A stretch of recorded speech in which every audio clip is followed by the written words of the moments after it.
بسم اللہ الرحمن الرحیم، السلام علیکم۔ آپ دیکھ رہے ہیں الف نیوز اور میں ہوں آپ کے ساتھ ماجد علی۔ شامل کرتے ہیں پاکستان اور دنیا بھر سے بریکنگ نیوز ہیڈ لائنز۔ روس نے اورشینک ہائپرسونک میزائل تیار کر لیا، بیلاروس میں تعیناتی کی تیاری مکمل۔ روسی صدر ولادیمیر پوٹن نے اعلان کیا ہے کہ اورشینک میزائل کی پہلی کھیپ فوج کو فراہم کر دی گئی ہے، اور یہ میزائل آواز کی رفتار سے 10 گنا تیز ہے اور اسے روکنا ناممکن بتایا جا رہا ہے۔ روسی صدر ولادیمیر پوٹن کے مطابق بیلاروس میں اس کی تعیناتی کے لیے مقامات کا انتخاب ہو چکا ہے۔ روس اور بیلاروس کی مشترکہ فوجی تیاری مغربی دفاعی لائنز کے لیے خطرہ بن چکی ہے۔ ماہرین کا کہنا ہے کہ یہ میزائل یورپ کے کسی بھی حصے کو نشانہ بنا سکتا ہے۔ روسی ایٹمی حکمت عملی میں بیلاروس بھی شامل، نیوکلیر حملے کا دائرہ وسیع۔ روسی صدر ولادیمیر پوٹن نے نئے ایٹمی دفاعی نظام میں بیلاروس کو بھی شامل کر لیا۔ اب اگر بیلاروس پر حملہ ہوتا ہے تو روس نیوکلیر جواب دے سکتا ہے۔ یہ نظریہ نیٹو کے مشرقی یورپ میں اثر و رسوخ پر کاری ضرب ثابت ہو سکتا ہے۔ بیلاروس کے صدر لوکاشینکو نے روسی ہتھیاروں کی تنصیب کی تصدیق کر دی ہے۔ خطے میں نیوکلیر جنگ کا خطرہ پہلے سے کہیں زیادہ بڑھ چکا ہے۔ امریکہ پر روسی خطرہ، ڈونلڈ ٹرمپ نے سابق روسی صدر کی دھمکی کو سنجیدہ لے لیا۔ ڈونلڈ ٹرمپ کا کہنا ہے کہ روسی سابق صدر نے خطرناک دھمکی دی ہے۔ امریکہ نے اس کے جواب میں اپنے شہریوں کی حفاظت کے اقدامات شروع کر دیے ہیں۔ ڈونلڈ ٹرمپ نے کہا، ہمیں بہت احتیاط سے کام لینا ہوگا، معاملہ معمولی نہیں ہے۔ یہ بات نیٹو اور امریکہ کی ہنگامی مشاورت کی طرف اشارہ کر رہا ہے۔ امریکہ کی سرزمین پر روسی حملے کی دھمکیوں سے عالمی سطح پر ہلچل مچ چکی ہے۔ یوکرین نے عالمی قیادت سے براہ راست مذاکرات کا مطالبہ کر دیا۔ یوکرین کا کہنا ہے کہ اب بیانات اور ٹیکنیکل مذاکرات کا وقت ختم ہو چکا ہے۔ صدر زیلنسکی نے روسی قیادت سے براہ راست مذاکرات کی تجویز دے دی۔ انہوں نے کہا ہے کہ امن کی خاطر یوکرین فوری عمل کے لیے تیار ہے۔ زیلنسکی نے امریکہ اور یورپ کا شکریہ ادا کرتے ہوئے کہا ہے کہ ہم سب جانتے ہیں کہ اب کیا کرنا ہے۔ یہ پیغام جنگ کے خاتمے یا شدت اختیار کرنے دونوں کا پیش خیمہ بن سکتے ہیں۔ بیلاروس میں روسی ٹیکٹیکل نیوکلیر ہتھیار تعینات، نیٹو ممالک براہ راست نشانے پر۔ بیلاروس میں روسی ٹیکٹیکل نیوکلیر ہتھیاروں کی تنصیب مکمل ہو چکی ہے۔ یہ ہتھیار یوکرین کے ساتھ ساتھ وسطی اور مشرقی یورپ کے نیٹو ممالک کو نشانہ بنا سکتے ہیں۔ بیلاروس کے پاس اب درجنوں نیوکلیر ہتھیار موجود ہیں۔ لوکاشینکو نے اس کی تصدیق بھی کر دی ہے۔ روسی صدر ولادیمیر پوٹن کا نیا نیوکلیر نظریہ یورپ کے لیے سب سے بڑا خطرہ بنتا جا رہا ہے۔ یہ پیش رفت نیٹو کو ایک فیصلہ کن مرحلے پر لا کھڑا کر چکی ہے۔ چین نے افریقی ممالک کو امریکہ سے چھین لیا، ڈونلڈ ٹرمپ کی تجارتی چال ناکام۔ چین نے بڑی خاموشی سے امریکہ کی کمر توڑنے والی چال چل دی۔ افریقی ممالک پر ڈونلڈ ٹرمپ کی جانب سے لگائے جانے والے بھاری ٹیکسوں کا بھرپور فائدہ چین نے اٹھا لیا۔ چین نے ان غریب افریقی ممالک کو کہا، اب امریکہ کو نہیں، ہمیں مال بیچو۔ چین خود استعمال کے ساتھ ساتھ اس مال کو دنیا بھر میں ری ایکسپورٹ کرے گا۔ یہ حکمت عملی امریکہ کے لیے معاشی و سفارتی جھٹکا بن چکی ہے۔ افریقی ممالک نے چین کا ساتھ دے کر امریکہ کو اقوام متحدہ میں دھچکا دے دیا۔ اب افریقی ممالک چین کے ساتھ کھڑے ہو چکے ہیں۔ اقوام متحدہ میں بھی امریکی حمایت سے پیچھے ہٹ رہے ہیں۔ چین نے صرف منافع کا سودا نہیں کیا بلکہ تعلقات کو مضبوط کرنے کا موقع دیا۔ افریقی ممالک کو اب نئی منڈیاں، نئی ڈیلز اور نئی حمایت میسر آ گئی ہے۔ ڈونلڈ ٹرمپ نے جنہیں معاشی غلام بنانے کی کوشش کی تھی، وہ اب چین کے اتحادی بن چکے ہیں۔ یہ تعلقات مستقبل میں عالمی طاقتوں کے توازن کو تبدیل کر سکتے ہیں۔ چین نے امریکی معیشت کو گھیر لیا، مقامی مارکیٹ اور پیدائش بڑھانے کا نیا منصوبہ۔ چین نے فیصلہ کیا ہے کہ اب امریکہ کو اربوں ڈالر کا مال نہیں بیچے گا۔ چینی حکومت نے اپنے عوام کو کہا ہے کہ زیادہ بچے پیدا کرو، ہم تمہاری ہر سہولیات کا خیال رکھیں گے۔ مقصد یہ ہے کہ اپنی مقامی مارکیٹ اتنی بڑی کر دی جائے گی کہ امریکہ پر انحصار ہی ختم ہو جائے گا۔ یہ نئی حکمت عملی نہ صرف معاشی خود کفالت ہے بلکہ عالمی برآمدات پر بھی کنٹرول حاصل کرنے ہے۔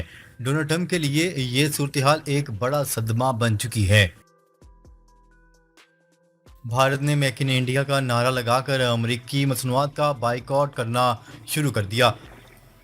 بھارتی وزیر اعظم نریندر مودی نے قوم سے اپیل کی ہے کہ غیر ملکی مصنوعات کے بجائے مقامی اشیاء کو ترجیح دیں۔ بھارتی حکومت نے اعلان کیا ہے کہ ہم روسی تیل خریدیں گے۔ امریکی دباؤ قبول نہیں کیا جائے گا۔ یہ قدم ڈونلڈ ٹرمپ کے لیے ایک اور جھٹکا ہے کیونکہ بھارت امریکہ کی بڑی تجارتی منڈیوں میں شامل ہے۔ اگر بھارت چین یا روس سے مزید قریب ہوتا ہے تو خطے کی سیاست مکمل طور پر بدل جائے گی۔ امریکہ کو اب اپنے اتحادیوں کی وفاداری پر سوال اٹھانے پڑیں گے۔ اسرائیلی حملے کا خطرہ برقرار ہے لیکن ہمارے میزائل اور ڈرون بھی تیار ہیں، ایرانی آرمی چیف نے خبردار کر دیا۔ ایرانی آرمی چیف میجر جنرل امیر حاتمی کا کہنا ہے کہ اسرائیلی حملے کا خطرہ برقرار ہے لیکن ہمارے میزائل اور ڈرون بھی تیار ہیں۔ خبرساں ایجنسی روئٹرز کی رپورٹ کے مطابق ایرانی میڈیا رپورٹس میں بتایا گیا ہے کہ آرمی چیف جنرل امیر حاتمی نے کہا ہے کہ اسلامی جمہوریہ کے میزائل اور ڈرون صلاحیتیں فعال اور برقرار ہیں۔ تہران اسرائیل کے ساتھ حالیہ جنگ کے بعد دشمن ملک کے خطرات کو نظر انداز نہیں کرتا۔ میجر جنرل امیر حاتمی کا مزید کہنا تھا کہ ایرانی عوام کی معجزانہ استقامت کے ساتھ اسرائیل کو احساس ہوا ہے کہ اس نے ایک بہت بڑی غلطی کی ہے۔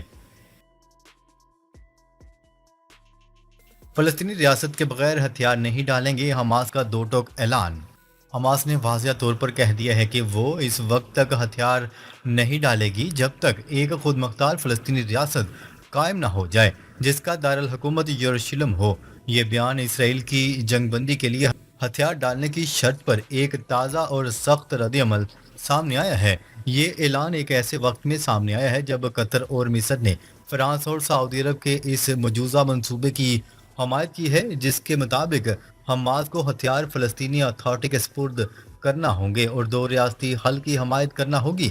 حماس نے بیان میں کہا ہے کہ جب تک ایک آزاد مکمل خود مختار فلسطینی ریاست قائم نہ ہو جائے ہم مسلح مزاحمت کے اپنے حق سے دستبردار نہیں ہوں گے۔ اسرائیلی حملوں کے خلاف حمایت پر پاکستان کے شکر گزار ہیں، مسلم امہ کا اتحاد ناگزیر ہے۔ ایرانی صدر ڈاکٹر مسعود پزشکیان کا کہنا ہے کہ پاکستان ہمارا دوسرا گھر ہے۔ اسرائیل کے خلاف جنگ میں پاکستان کی جانب سے ایران کی حمایت پر شکر گزار ہیں۔ عصر حاضر میں مسلم امہ کا اتحاد ناگزیر ہے۔ یہ بات انہوں نے وزیر اعظم شہباز شریف کے ہمراہ وزیر اعظم ہاؤس میں مشترکہ پریس کانفرنس کرتے ہوئے کہی۔ اس موقع پر دونوں ممالک کے درمیان مختلف شعبہ جات میں 13 معاہدوں پر MOUs پر دستخط بھی کیے گئے۔ یوکرین کا روس پر بڑا حملہ، آئل ریفائنری سمیت کئی فوجی تنصیبات تباہ۔ یوکرین اور روس کے درمیان جاری جنگ میں مزید شدت آ گئی۔ یوکرین نے روس پر ایک بڑا ڈرون حملہ کر دیا جس میں آئل ریفائنری، فوجی اڈے اور الیکٹرونکس فیکٹریوں کو نشانہ بنانے کا دعویٰ کیا گیا۔ یوکرینی انٹیلیجنس ایجنسی کے مطابق یہ حملے روسی فوجی تنصیبات پر کامیاب ثابت ہوئے ہیں۔ پاکستان سے تجارت $10 ارب تک لے جانا چاہتے ہیں ایرانی صدر مسعود پزشکیان نے کہا ہے کہ پاکستان سے تجارت $10 ارب تک لے جانے کی خواہش رکھتے ہیں۔ ایرانی صدر مسعود پزشکیان نے تقریب سے خطاب کرتے ہوئے کہا، سمندری اور زمینی راستوں کی ترقی وقت کی اہم ضرورت ہے اور فری اکنامک زون دونوں ممالک کے لیے ضروری ہے۔ انہوں نے کہا ہے کہ انسداد دہشت گردی کے لیے دونوں ممالک نے مشترکہ اقدامات پر اتفاق کیے ہیں اور مختلف شعبوں میں مفاہمتی یادداشتوں کا تبادلہ اہمیت کا حامل ہے۔ مسعود پزشکیان نے کہا ہے کہ روابط اور مفاہمتی یادداشتوں کو حتمی شکل دینے کے لیے پرعزم ہے۔ ایک اور ملک نے ڈونلڈ ٹرمپ کو نوبیل امن انعام کے لیے نامزد کر دیا۔